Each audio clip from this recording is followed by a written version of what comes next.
FacePoser is an action-level control system for choreographed scenes involving NPCs and the player in source-based video games.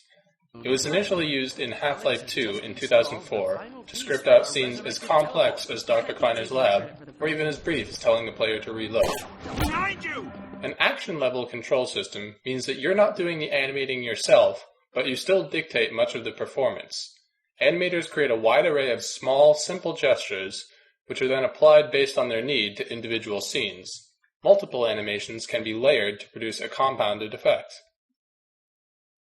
The tool has been made available in the Source SDK for general modding use. Initially, this was a popular way of creating various forms of game videos by making dialogue look more believable. You've been diagnosed with asshole syndrome. What? FacePoser, as the name suggests, also gives wide control over facial muscles.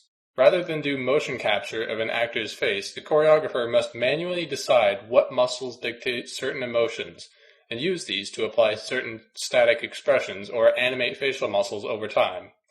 The advantage of this approach is that individual expressions are reusable between scenes, and a performance can be altered over time based on feedback or changed perceptions without scheduling out a big green screening room. Finally, some people would say that the end performance is more believable. Today, we're finally on the verge of having a better way.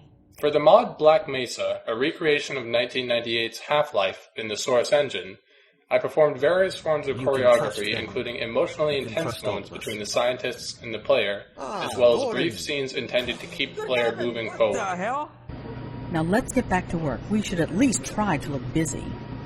Because cutscenes in the Half-Life universe do not remove control from the player, scenes have to account for the player in as many ways as possible.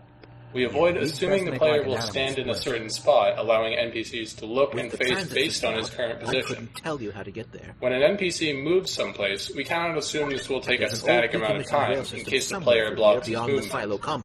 In this clip, we see an NPC's end performance as well as the timeline in FacePoser that adds up to that performance, and a list of the NPC's current actions in a thought bubble above.